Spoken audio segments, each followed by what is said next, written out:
ABS 24/7 news కి స్వాగతం. ముందుగా బులెటిన్ లో హెడ్లైన్స్. బాపట్లలో మెగా పేరెంట్ టీచర్స్ సమావేశం పాల్గొన్న ముఖ్యమంత్రి చంద్రబాబు మరియు మంత్రి నారా లోకేష్. పేదలు సామాన్యులు బాధితులకు పోలీసులు అండగా ఉండాలి. హోదాను చూసి పోలీసులు భయపడవద్దు. సీఎం రేవంత్ రెడ్డి.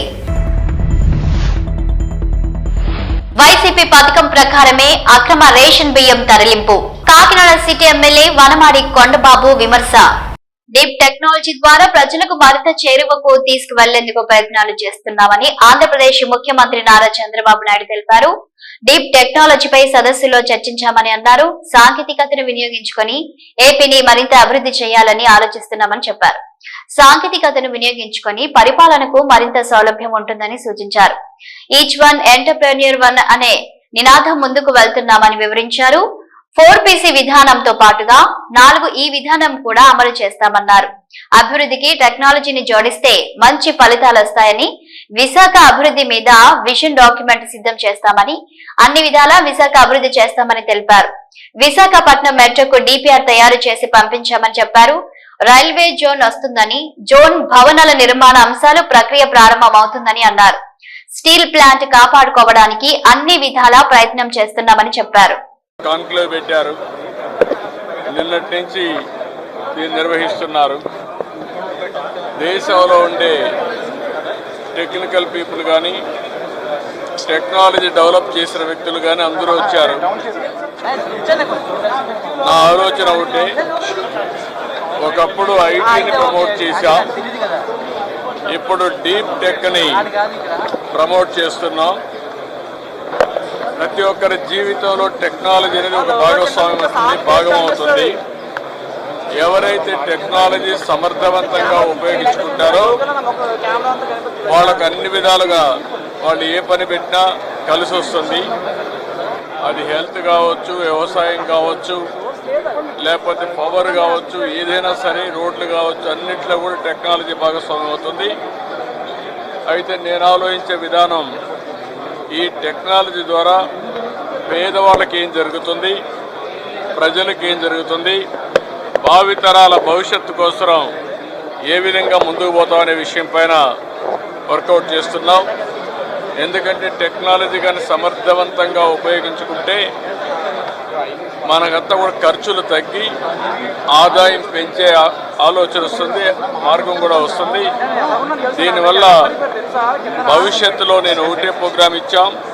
హైదరాబాద్ లో పేలుడు సంభవించింది. హయత్ నగర్ పోలీస్ స్టేషన్ ఆవరణలో ఉన్న స్టోర్ రూమ్ వెనుకాల ఉదయం GMR ఉద్యోగి క్లీన్ చేస్తుండగా ఒక్కసారిగా పేలుడు జరిగింది. ఈ ఘటనలో GMR ఉద్యోగి తీవ్రంగా గాయపడ్డారు. గమనించిన పోలీసులు వెంటనే గాయపడ్డ వారిని ఆసుపత్రికి తరలించారు.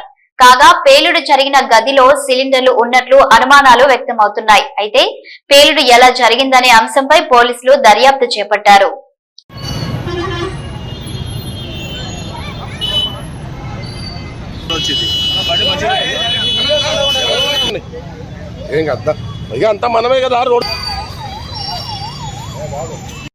హైదరాబాద్ మలక్పేట మెట్రో స్టేషన్ కింద అగ్ని ప్రమాదం జరిగింది. మెట్రో స్టేషన్ కింద ఉన్న వాహనాలకు మంటలు అంటుకున్నాయి. భారీగా పొగ వ్యాపించింది. దట్టంగా అలుముకున్న పొగతో మెట్రో ప్రయాణికులు ఇబ్బంది పడ్డారు. మలక్పేట మెట్రో స్టేషన్ కింద పార్క్ చేసిన 5 బైకులు దగ్ధమయ్యాయి. మలక్పేట మెట్రో పిల్లర్ నెంబర్ 1409 వద్ద అగ్ని ప్రమాదం చోటు చేసుకుంది.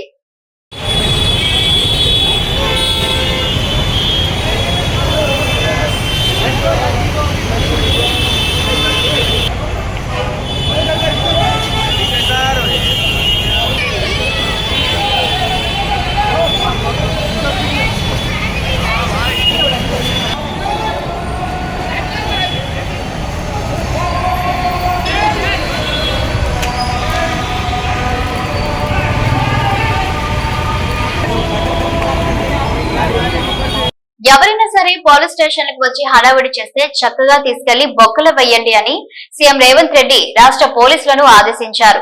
పోలీసులంటే నేరగాళ్లు భయపడాల్సిందేనన్నారు. పోలీస్ స్టేషన్ కి వచ్చిన ఏ ప్రజా ప్రతినిధి అయినా మర్యాదగా వ్యవహరించాలన్నారు. పేదలు సామాన్యులు బాధితులకు పోలీసులు అండగా ఉండాలన్నారు. నేరగాళ్ల హోదా చూసి పోలీసులు వెనక్కి తగ్గొద్దని అన్నారు. విధి నిర్వహణలో మరణించిన అధికారులు పోలీసుల కుటుంబాలకు అండగా ఉంటామని సీఎం తెలిపారు. రాజకీయ ప్రమేయం లేకుండా, రాజకీయ ఒత్తిడి లేకుండా మీరందరూ మీ ఉద్యోగాలను నిర్వహించే విధంగా రాష్ట్ర ప్రభుత్వం మీకందరికీ అవకాశాలు కల్పిస్తుంది. నా విజ్ఞప్తి ఒక్కటే, ఈ ఉద్యోగం మీకు ఉపాధి కాదు. ఈ ఉద్యోగం ఒక భావోద్వేగం. ఈ భావోద్వేగం తెలంగాణ రాష్ట్ర శాంతి భద్రతలను కాపాడడమే కాకుండా ప్రభుత్వం యొక్క ప్రతిష్టను పెంచే బాధ్యత మీ మీదనే ఉన్నది. మేమెంత చేసినా మీరు వ్యవహరించే విధానంతోనే ఈ ప్రభుత్వానికి పేరు ప్రతిష్టలు వస్తాయి. మీరు బాధితుల పట్ల గౌరవంగా మర్యాదగా వ్యవహరించాలి. అప్పుడప్పుడు ఫ్రెండ్లీ పోలీసింగ్ అని నేను వింటుంటా. ఫ్రెండ్లీ పోలీసింగ్ అంటే క్రిమినల్స్తో ఫ్రెండ్లీగా ఉండమని కాదు.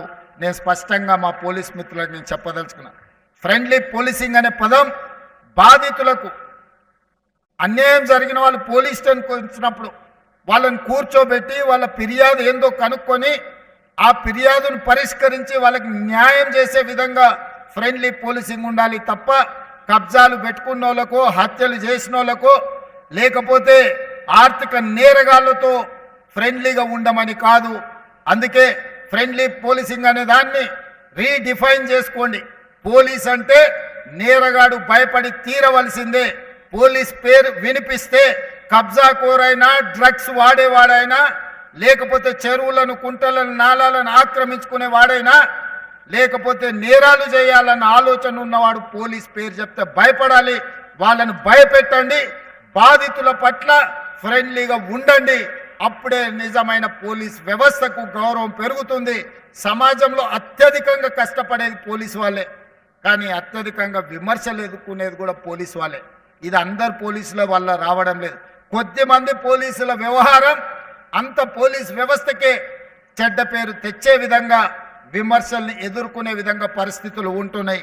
కాబట్టి ఈ ప్రభుత్వంలో మీకు స్వేచ్ఛ ఉంటుంది. ఈ స్వేచ్ఛ ప్రజాస్వామ్యాన్ని కాపాడడమే కాదు, ప్రజలకు అందుబాటులో ఉండి బాధితులను ఆదుకునే విధంగా ఈ స్వేచ్ఛ మీకు ఉంటుంది. నేరగాళ్ల పట్ల కఠినంగా వ్యవహరించండి. కొంతమంది డాపు దర్పం ప్రదర్శించడానికి పోలీస్ స్టేషన్లకు వచ్చి హడావిడియో చేస్తే చక్కగా తీసి బొక్కలేయండి అని నేను చెప్పదలుచుకున్నాను. పోలీస్ స్టేషన్కి వచ్చిన వాళ్ళు పోలీసుల పట్ల మొదట మర్యాదగా వ్యవహరించాలి.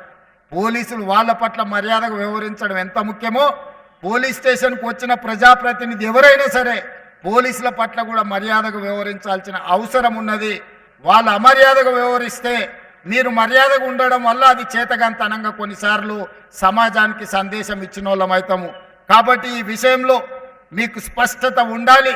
ఈ వేదిక మీద నుంచి పోలీస్ శాఖ సిబ్బందికి టాప్ టు బాటం నేను ఇచ్చే ఇన్స్ట్రక్షన్ ఒక్కటే. బీయింగ్ అనే chief minister as well home మినిస్టర్గా నేను మీకు ఇస్తున్న ఆదేశం ఒక్కటే. పేదల పట్ల, సామాన్యుల పట్ల, బాధితుల పట్ల మీరు సానుభూతితో ఉండండి. వాళ్ళ సమస్యల్ని పరిష్కరించండి. పిల్లికి శ్రీమంతం వేడుక. ఖమ్మం జిల్లా మధిర సిపిఎస్ రోడ్డులో అల్లూరి నాగభూషణం, పద్మావతి దంపతులు తమ పెంపుడు పిల్లి సాషా కడుపుతో ఉండగా దాని మీద ఉన్న అభిమానంతో దానికి శ్రీమంతం వేడుక చేసి తమ అభిమానాన్ని చాటుకున్నారు. ఈ కార్యక్రమానికి హాజరైన బంధుమిత్రులు పిల్లికి శ్రీమంతం చేయడం చాలా ఆనందంగా ఉందని పేర్కొన్నారు. ఈ కార్యక్రమాన్ని వీక్షించిన జంతు ప్రేమికులు హర్షం వ్యక్తం చేశారు.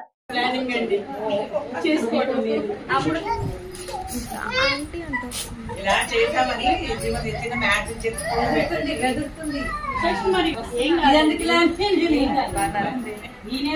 చేసుకున్నాను. దానికి గిఫ్ట్ వారం రోజుల నుంచి పద్మ ఎంత కష్టపడుతుందో, వారం రోజుల నుంచి కూర్చో. నీకు బొమ్మ జమీలో పట్టుకోడు.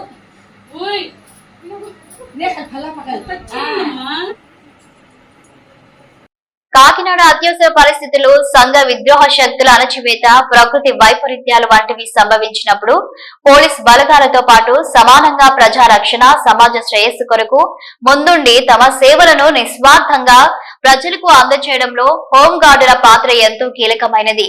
కాకినాడ జిల్లా ఎస్పీ విక్రాంత్ పాటిల్ కొనియాడారు. 62వ హోంగార్డ్స్ యూనిట్ అవతరణ దినోత్సవం పురస్కరించుకుని కాకినాడ జిల్లా పోలీసు పెరేడ్ గ్రౌండ్ లోని ఏర్పాటు చేసిన కార్యక్రమానికి ఎస్పీ ముఖ్య అతిథిగా హాజరయ్యారు. ఈ సందర్భంగా ఎస్పీ మాట్లాడుతూ 1962 చైనా యుద్ధ సమయంలో భారతీయ సైన్యానికి వీరు అద్భుతమైన సేవలను అందించినారు. అప్పటి నుండి వీరిని పోలీస్ శాఖకు కూడా సహాయకులుగా నియమించారని తెలిపారు. ఎల్డీబీ భాస్కర్రావు మరియు శ్రీనివాసరావు ఎస్ఎస్పీ గారు వారు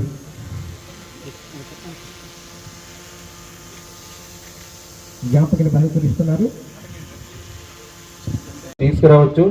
తర్వాత ఫ్రైడే గ్రీవెన్స్ లో నేను మెన్ అందరికీ గ్రీవెన్స్ పెడతాను. సో ఆల్మోస్ట్ మన కానిస్టేబుల్స్, హెడ్ కానిస్టేబుల్స్, ఏఎస్ఐస్ అందరూ వస్తారు. బట్ హోంగార్డ్స్ చాలా తక్కువ వస్తారు.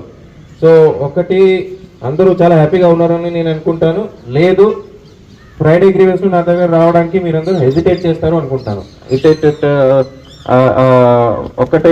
ఒకటైనా నిజం ఉండొచ్చు, రెండోదైనా నిజం ఉండొచ్చు. సో ఫస్ట్ నేను చెప్పింది నిజమైతే ఐఎమ్ వెరీ హ్యాపీ. లేదన్నా ఎప్పుడైనా మీకు ఎవరికైనా ఏదైనా ప్రాబ్లం ఉన్నా, లేదా మీకు ఏదైనా మీ వెల్ఫేర్ గురించి ఏదైనా సలహా ఉన్నా, సో ఎప్పుడు నా దగ్గర రావచ్చు. నాకు వచ్చి you can raise it. So ఏదైనా పాసిబిలిటీ ఉంటే we will definitely take it. ఎందుకంటే డీజీ సార్ మళ్ళీ చెప్తా ఉంటారు, వెల్ఫేర్ అసెట్స్ మాకు చాలా ఉన్నాయి, వెల్ఫేర్ డబ్బులకి తక్కువ లేదు. బట్ మనం వెల్ఫేర్ కోసం ఏం చేయాలో అది స్ట్రక్చర్డ్గా రిక్వైర్మెంట్ బేసిస్లో చేస్తే ఇంకా బాగుంటుంది. ఎందుకంటే కొన్నిసార్లు ఎలా ఉంటాయంటే మన welfare activities, welfare initiatives okay just name sake కోసం చేస్తూ ఉంటాం. అట్లా కాకుండా ఫీల్డ్ నుంచి మనకి ఇలా చేస్తే బాగుంటుంది, అలా చేస్తే బాగుంటుంది, ఈ స్టెప్స్ తీసుకుంటే బాగుంటుంది. So as a part of that only మన శాలరీ ప్యాకేజ్ కూడా వచ్చింది. ఒకరు కానిస్టేబుల్ వచ్చి ఇలా బ్యాంక్ ద్వారా అప్రోచ్ అయితే అక్కడ నుంచి స్టార్ట్ అయింది salary package welfare scheme. So అలా మీ వైపు నుంచి కూడా ఫీల్డ్లో పనిచేసే విధానం టైంలో మీకు ఎదురైన ప్రాబ్లమ్స్తో పాటు లేదా ఇది చేస్తే బాగుంటుందా మనకందరికీ అలా ఉంటే మా దృష్టికి తీసుకొస్తే we will definitely try to implement. So otherwise I'm very happy and I'm very thankful for all the services given by each and every home guard in the district. So ఇంకొకసారి మనస్ఫూర్తిగా నేను మీకు అందరికీ థ్యాంక్ యూ చెప్తున్నాను. అదే ఇదే టైంలో మీరందరూ ఇంకొకసారి keeping the history of home guards in mind, you have to work thinking. అంటే మనందరూ సేవ, పబ్లిక్కి ఒక సేవ చేస్తున్నామని మనోభావంతో పనిచేయాలి. సో ఆ మనోభావంతో పనిచేస్తే ఇంకా కొద్దిగా పని చేయడంలో హ్యాపీనెస్ ఉంటుంది, పని చేయడంలో ఒక సాటిస్ఫాక్షన్ ఉంటుంది. సో ఈ మాటలు చెప్తూ ఇంకొకసారి ఇక్కడ ఉన్న అందరికీ హోంగార్డ్ ఆవిర్భావ దినోత్సవ శుభాకాంక్షలు తెలియజేస్తూ సెలవు తీసుకుంటాను. Thank you. అక్కినేని నాగార్జున కుటుంబం శ్రీశైలం మల్లనను దర్శించుకుంది. ఇటీవల నాగ చైతన్య శోభిత వివాహం జరిగిన సంగతి తెలిసిందే. ఈ నేపథ్యంలో నూతన వధువులతో కలిసి కుటుంబ సభ్యులు స్వామి అమ్మవార్లను దర్శించుకున్నారు. స్వామి వారికి రుద్రాభిషేకం నిర్వహించారు. అనంతరం నూతన దంపతులకు అర్చకులు వేద ఆశీర్వచనం పలికారు. ఈ ఫోటోలు, వీడియోలు సోషల్ మీడియాలో వైరల్ అవుతున్నాయి.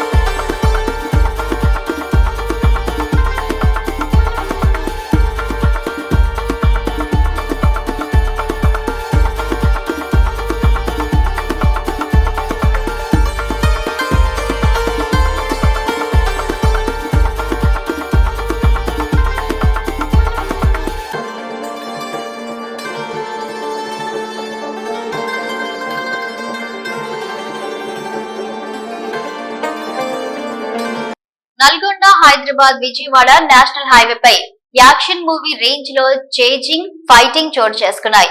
హయత్ నగర్ లో 108 వాహనాన్ని చోరీ చేసి విజయవాడ వైపు దొంగ పారిపోయాడు. దొంగను పట్టుకునేందుకు పోలీసులు హైవేపై అలర్ట్ అయ్యారు. హయత్ నగర్ నుంచి సూర్యాపేట దాకా సదరు దొంగ పోలీసులను ముప్ప తిప్పలు పెట్టాడు. అంబులెన్స్ సైరన్ తో రై రైమంటూ అతి వేగంతో పరారయ్యాడు. చిట్యాల వద్ద పట్టుకునే క్రమంలో ఏఎస్ఐ జాన్ రెడ్డిని ఢీకొట్టి పారిపోయాడు. జాన్ రెడ్డి పరిస్థితి విషమంగా ఉండడంతో చికిత్స నిమిత్తం హైదరాబాద్ లోని ఓ ప్రైవేట్ ఆసుపత్రికి తరలించారు. కేతిపల్లి మండలం కోర్లపహాడ్ టోల్ గేట్ వద్ద గేట్ ను ఢీకొట్టి పారిపోయాడు. చివరకు సూర్యాపేట మండలం టేకుమట్ల వద్ద రోడ్డుకు అడ్డంగా లారీలు పెట్టి దొంగను పోలీసులు పట్టుకున్నారు.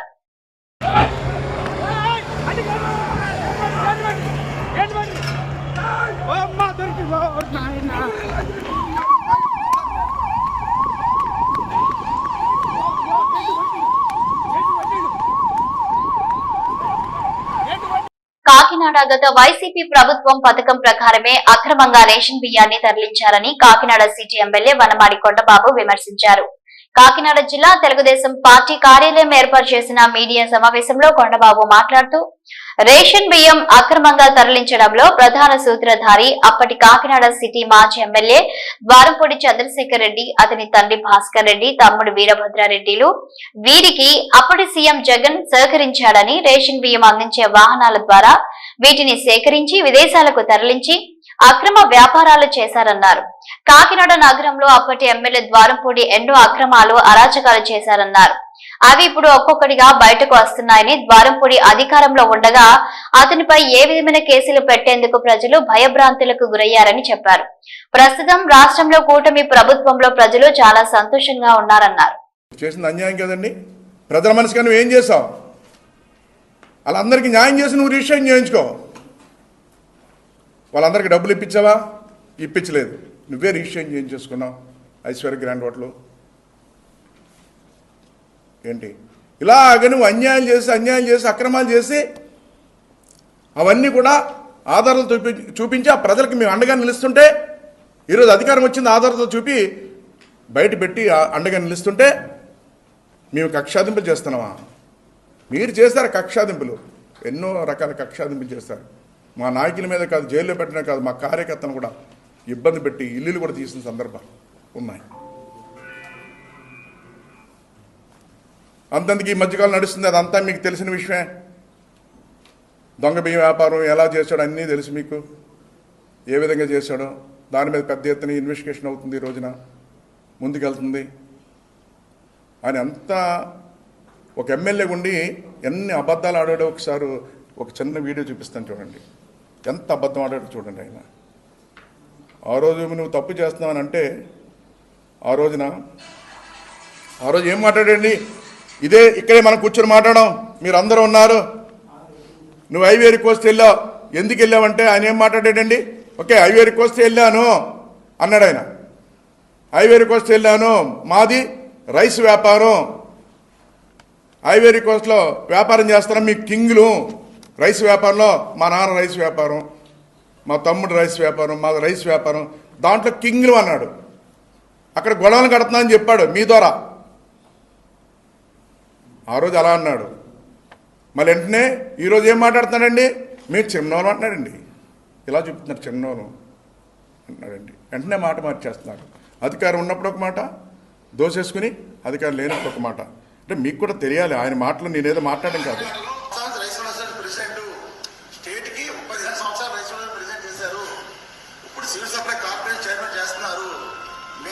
యాదాద్రి భువనగిరి భూదాన్ పోచంపల్లి మండలం జలాల్పూర్ చెరువు వద్ద కారు ప్రమాదంలో మృతి చెందిన ఘటనకు నిరసనగా కొత్తగూడెం పోచంపల్లి మధ్యలో ఉన్న చెరువు కట్ట వద్ద గ్రామస్తులు ధర్నాకు దిగారు.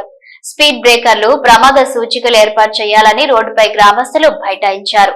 ఎన్నిసార్లు ప్రమాదాలు జరిగినా అధికారులు పట్టించుకోవట్లేదని నిరసనకు దిగారు.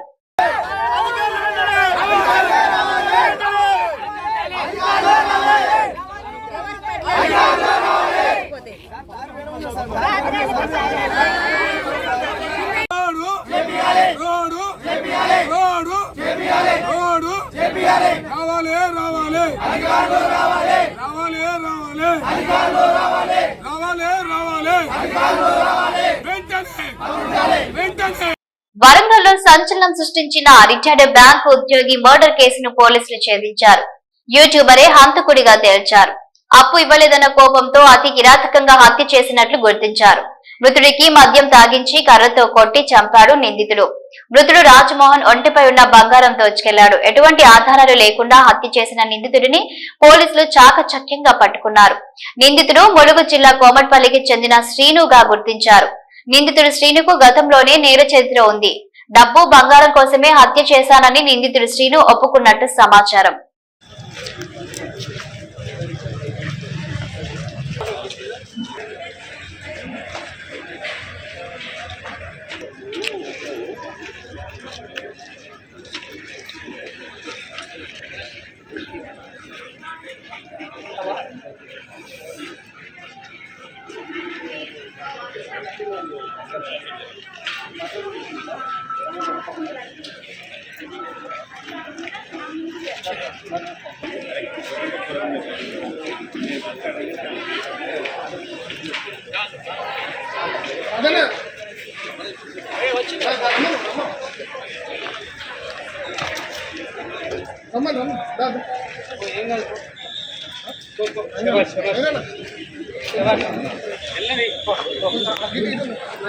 రాజన్న సిరిసిల్ల వెమరవాడ రాజన్న ఆలయంలో కోడెల అమ్మకాలు కలకలం రేపాయి. మంత్రి కొండా సురేఖ సిఫారసుతో ఆగస్టు 12న 49 కోడెలు వరంగల్ జిల్లాకు చెందిన రాంబాబు అనే వ్యక్తికి అప్పగించారు. ఆయన ఆ 49 కోడెలను అక్రమంగా విక్రయించాడని ఆరోపణ. దైవ భక్తితో భక్తులు రాజన్నకు సమర్పించిన కోడలను మంత్రి సిఫారసుతో రాంబాబు పొంది విక్రయించడం పట్ల సర్వత్రా విమర్శలు వెల్లువెత్తాయి. విశ్వ హిందూ పరిషత్, బజరంగ్ దళ్ నాయకుల ఫిర్యాదుతో రాజన్న కోడెల విక్రయం వెలుగులోకి వచ్చాయి. ఆలయ ఈవో వినోద్ రెడ్డి తీరుపై ఆగ్రహం వ్యక్తం చేస్తున్నారు. మంత్రి మెప్పు కోసం నిబంధనలు విరుద్ధంగా కోడెలను ఆలయ ఈవో అప్పగించారని ఆరోపించారు. రైతులకు 2 నుండి 3 కోడెలు అప్పగించే అధికారులు మంత్రి లెటర్ ను విచారించకుండానే ఏకంగా 49 కోడెలు ఇవ్వడంపై మండిపడ్డారు. మంత్రి అనుచరుడు రాంబాబుపై వరంగల్ జిల్లా గీసుకొండ పోలీస్ స్టేషన్ లో కేసు నమోదైనట్లు సమాచారం. నిబంధనలకు విరుద్ధంగా ఒకే వ్యక్తికి కేటాయింపుపై విచారణ జరపాలని విశ్వ హిందూ పరిషత్, బజరంగ్ దళ్ నాయకులు, భక్తులు అంటున్నారు. దేవాదాయ శాఖ రాజన్న కూడా చాలా పవిత్రంగా భక్తులు ఇక్కడ విడిచిపెట్టినట్టయితే గతంలో ఒక గోశాలకు ఇచ్చేది. అక్కడ మిస్వేసిన ఉద్దేశంతో ఈ మధ్యకాలంలో రైతులకు ఇద్దామనే ఆలోచన ప్రభుత్వం వచ్చిందా? అది రైతులకు ఇవ్వడానికి చేసిందా లేకుంటే కేవలం కాంగ్రెస్ పార్టీ కార్యకర్తలకు ఇవ్వడానికి చేసిందా అర్థమవుతలేదు. దానికి ఒక నామినల్ కమిటీ వేసారు. మరి కలెక్టర్ గారు పెట్టాం, మేము ఒక కమిటీ ఇస్తున్నాం, 4గురిని 5గురిని అనేది.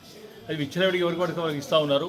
రీసెంట్గా మీడియాలో వచ్చింది, మంత్రి గారి పిఎన్ఓ మంత్రి గారు సిఫారసు చేసిన దేవాదాయానికి సంబంధించి ఆ గీసుకొండల 60 కోడలు తీసుకపోతే కేవలం అక్కడ 11 ఉన్నాయి. మరి 49 కోడలు ఎక్కడ పోయినాయి అర్థమవుతలేదు. మరి మిస్సు జరుగుతుంది కనుక అవి కలయబాలకు అవుతున్నాయా, నిజంగా రైతులకు అవుతున్నాయి కూడా చూడాలి. ఇచ్చిన దాని మీద కూడా ఎంక్వైరీ చేసుకునే పరిస్థితి లేదు దేవాదాయ శాఖ. మరి దేవాలయం ఈవో గారిని కూడా మేము డిమాండ్ చేస్తూ ఉన్నాం. గతంలో ఇచ్చిన ఈ కోడలు ఏవైతున్నాయో కనీసంగా రైతుల దగ్గరికి పోయినాయా, కలయబాలకు పోయినాయా విచారించిన అవసరం లేదా? కేవలం చేతులు దులుపుకొని మాకు బడ్డెన పడుతుంది కదా, వందలాది కోడలు జరుగుతున్నాయి, బడ్డెను ఈ చేతులు దులుపుకొని ప్రయత్నం చేస్తే బాగుండదు. దాన్ని ఇమీడియట్గా న్యాయ విచారణ డిమాండ్ చేస్తా ఉన్నాం. Kadapa municipal school mega teacher parent meeting లో ఉప ముఖ్యమంత్రి పవన్ కళ్యాణ్ మాట్లాడారు.